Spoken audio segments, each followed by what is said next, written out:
Most of you probably remember Blockbuster Video. If you don't, it was a movie rental store where you could go to rent or buy DVDs or video games. This was before streaming services were around. When I was a kid, we would often have movie night at our house on Saturdays. Sometimes we would go out to the movies, or other times we would watch one on a DVD that we had. We would also rent movies from Blockbuster quite a bit, which I always loved to do. One Saturday, my parents asked me and my sister if we wanted to rent a movie for the night. At the time, I was 12 and my sister was 14. We both said yes, and then we had a debate about which movie we wanted to rent. This was back in probably like 2005, and I remember that we finally decided on a movie. We lived in a really cool neighborhood. There were lots of houses and neighbors, and about a mile away there was a bunch of businesses. One of the businesses within walking distance from us was a Blockbuster Video. I offered to go to rent the movie because I wanted to. I felt cool going all by myself to the store and getting something. My parents said that I could, but not to go anywhere else, and they gave me some money. I left and then walked there, which took me roughly 20 minutes.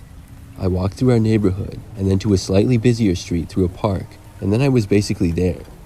When I arrived at Blockbuster Video, it was sometime in the late afternoon. It was kind of busy, which it often would be. I walked around to find the movie, which I honestly can't remember exactly what movie it was that night.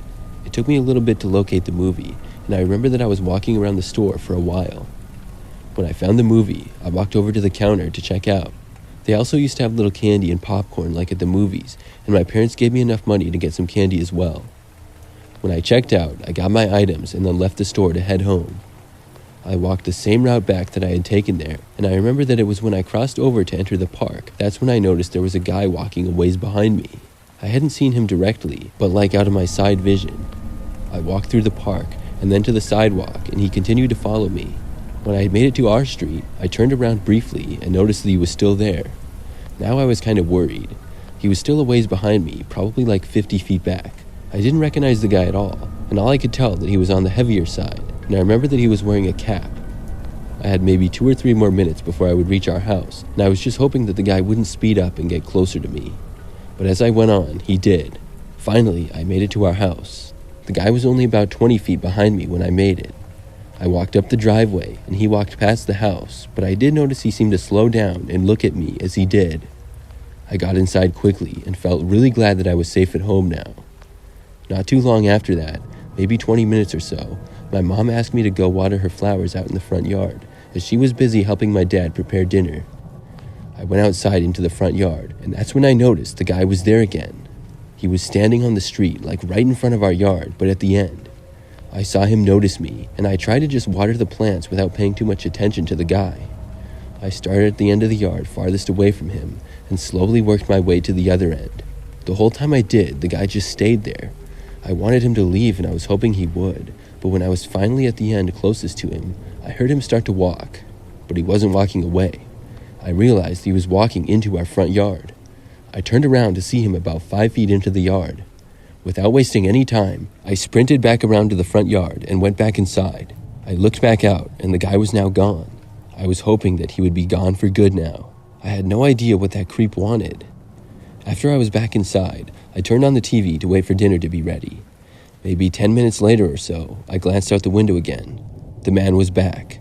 This time, he was standing maybe 10 feet away from the window in the front yard, and he was walking closer.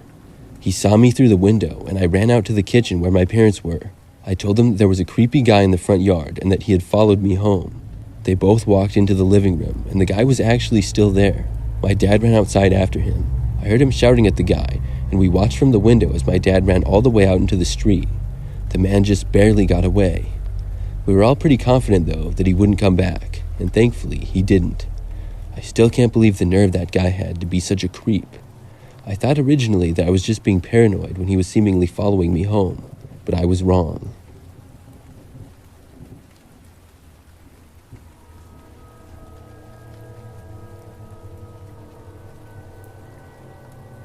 I used to work at a Blockbuster video store many years ago.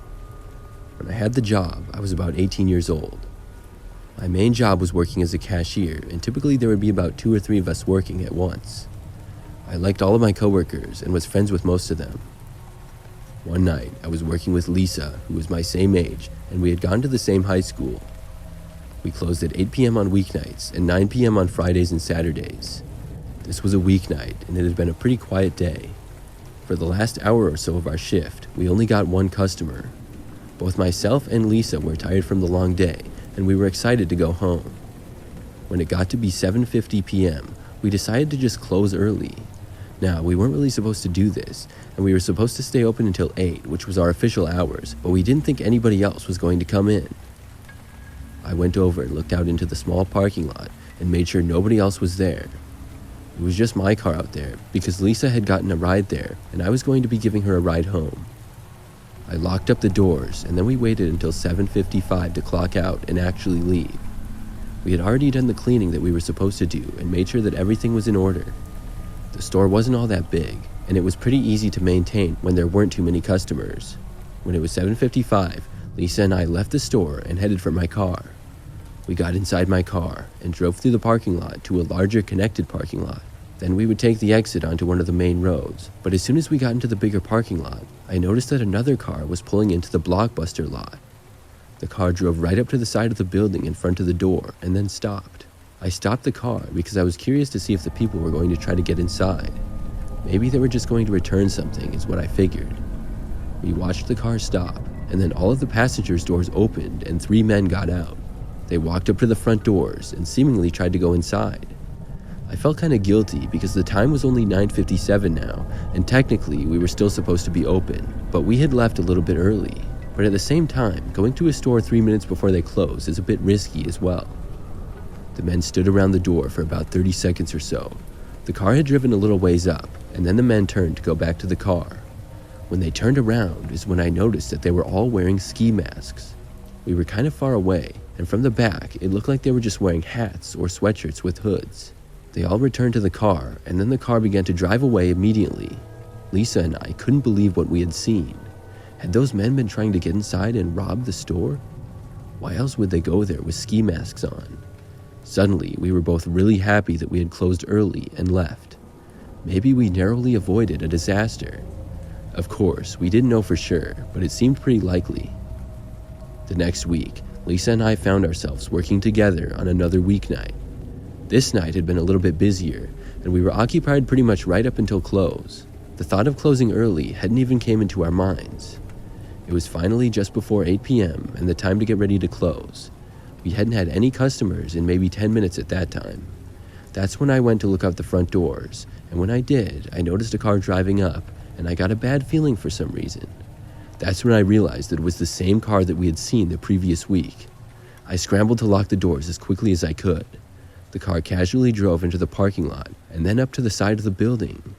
It got closer, and I just barely got the doors locked before the car pulled right out front.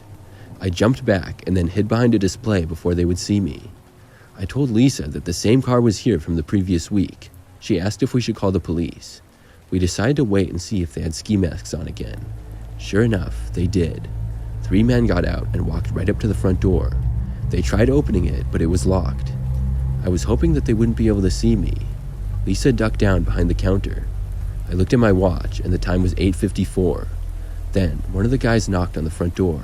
I heard somebody say, "I know you're in there. Let us in." I started to feel really scared then. They must have seen our cars parked right out front, or possibly had seen me as they drove up. I knew that I wasn't going to open the door for them, though. Then, one of the guys said, "Open the door or we'll have to smash it." Lisa was near the phone, and I hoped that she would call the police. I didn't want to yell out to her, or I would give away my position. I tried to crawl from the display that I was hiding behind into one of the aisles, but to do so, I might be partially in view of the men. I sat there for a few seconds before finally jumping to the aisle. When I did, I heard one of the men say, "I see you." I ran through the back of the aisle, and I heard Lisa say that she had called the police. One of the men started to then bang on the door as if to try to break it. I ran through the aisles and eventually made my way to the counter where Lisa was hiding. Then I got behind it with her and we both took cover. The police would arrive any minute and we just had to wait then. The men stopped banging on the door but stayed there for a few more minutes. At last, I heard a siren in the distance and then the sound of the men scrambling to get back in their car. We heard a screeching of tires and then the car drive away. And not long after that at all, the police were there. We told them a description of the car and everything that had happened. It didn't take long for the police to catch up to the men in ski masks. I don't believe they got in too much trouble though, because they didn't actually break in, but just threatened to, but it was pretty obvious what their intentions were. Luckily, they never came back after that.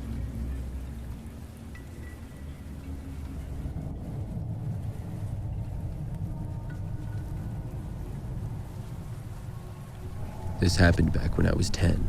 For as long ago as it was, I remember it really well. I went with my brother and dad to Blockbuster Video one night. We were there to return one video and then get another one, I believe. When we got there, we returned the one movie first, and then we went to find a new one to rent.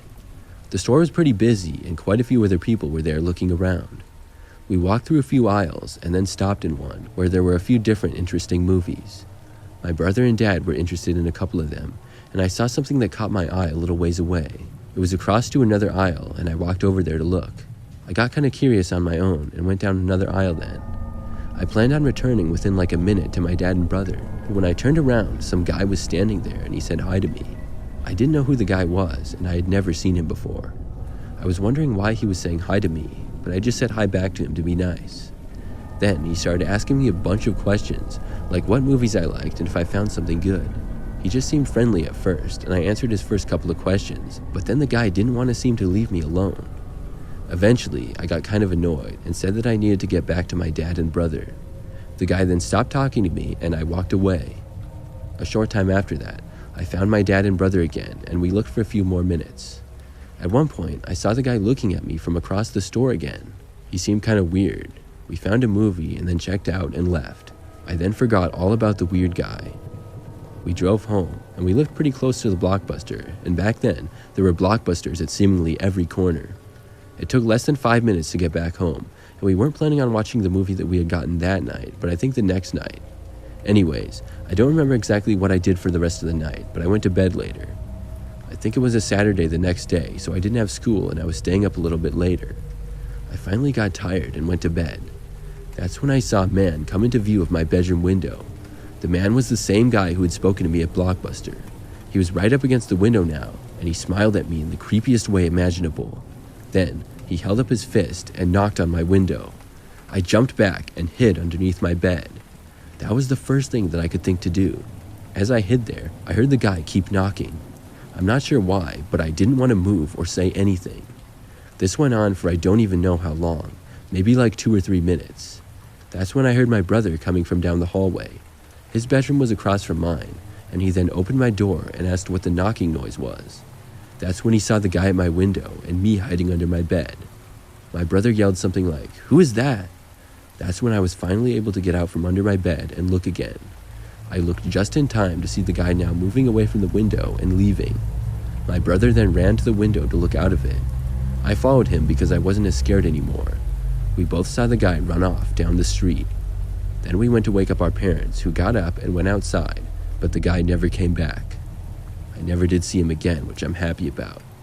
We did go back to that Blockbuster many more times, and thankfully nothing else weird happened.